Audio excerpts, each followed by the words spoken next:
राजनांदगांव लोकसभा के खैरागढ़ में केंद्रीय गृह मंत्री अमित शाह ने चुनावी रैली को संबोधित किया और भाजपा प्रत्याशी संतोष पांडे के पक्ष में प्रचार किया।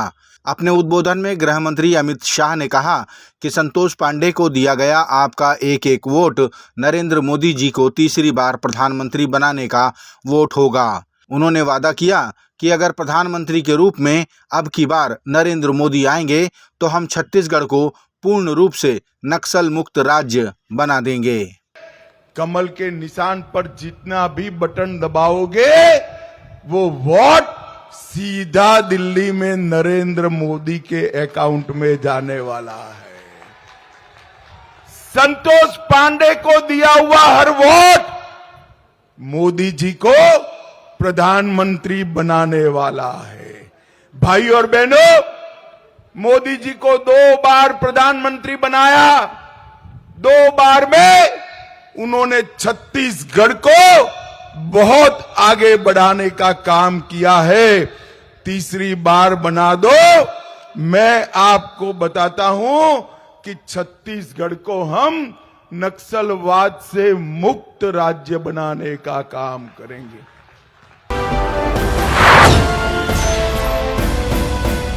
शहरी क्षेत्रों में मतदाताओं को मतदान के प्रति जागरूक करने और 100% मतदान के अंजाम के लिए निर्वाचन आयोग और जिला प्रशासन की टीम आरंग पहुंची।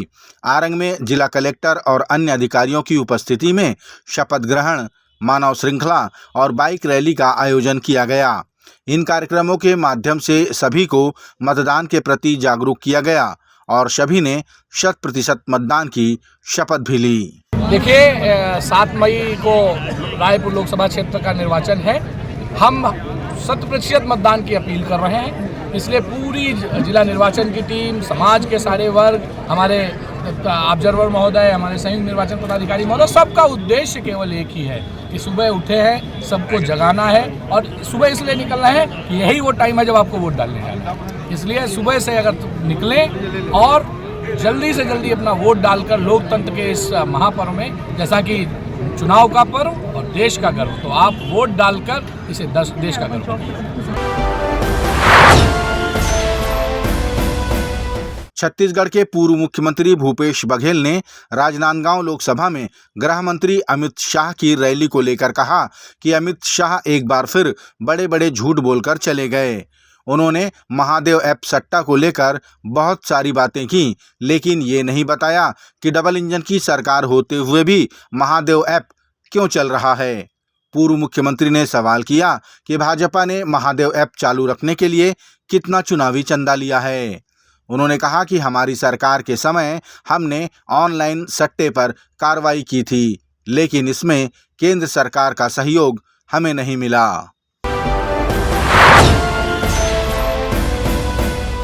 कांग्रेस पार्टी की राष्ट्रीय प्रवक्ता राधिका खेड़ा ने रायपुर में मीडिया से चर्चा करते हुए देश में भाजपा की सरकार आने के बाद संविधान को खतरा होना बताया।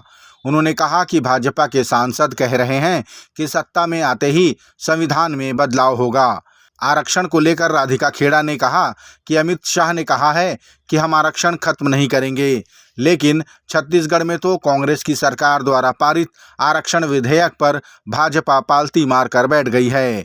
राज्यपाल बदलने के बावजूद आरक्षण की फाइल आज भी अटकी हुई है। ये भारतीय जनता पार्टी के जितने भी सांसद हैं, चाहे वो अनंत कुमार हेगड़े हो, चाहे आने वाले अब जो उनके सांसद चुनाव लड़ने जा रहे ज्योति मिर्धा हो, ये लगातार कहते आ रहे हैं कि भारतीय जनता पार्टी जैसे ही सत्ता में आएगी तो वो संविधान बदलने का काम करेगी। तो हमारा संविधान आज खतरे में है।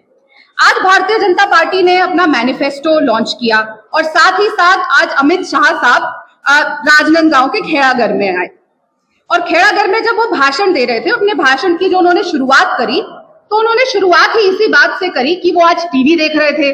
टीवी में उन्होंने देखा कि खड़गे जी बोल रहे हैं कि भारतीय जनता पार्टी जैसी सत्ता में आएगी वो रिजर्वेशन भी बंद कर देगी और वो देश का संविधान भी बदल देगी।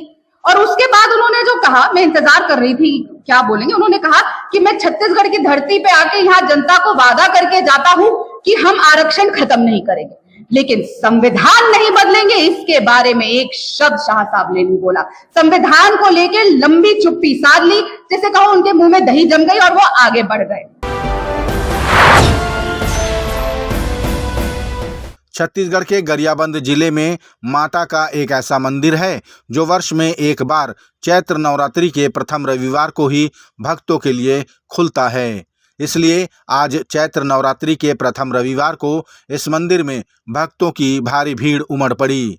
बता दें कि ये मंदिर गरियाबंद और धमतरी जिले के बीच पैरी नदी के ऊपर पहाड़ी में स्थित है और यहाँ निरई माता का मंदिर है।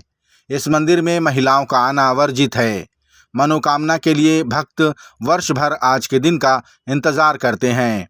बताते हैं कि यहाँ नवरात्रि में 9 दिनों तक बिना तेल के दीप प्रज्वलित होती रहती है और अगर माता के पूजा पाठ में जरा भी चूक हुई तो पहाड़ी की मधुमक्खियाँ भीड़ पर टूट पड़ती हैं। वर्ष में एक बार माता का दरबार खुलने के कारण आधी रात से ही भक्तों का यहाँ पहुँचना प्रारंभ हो जाता है।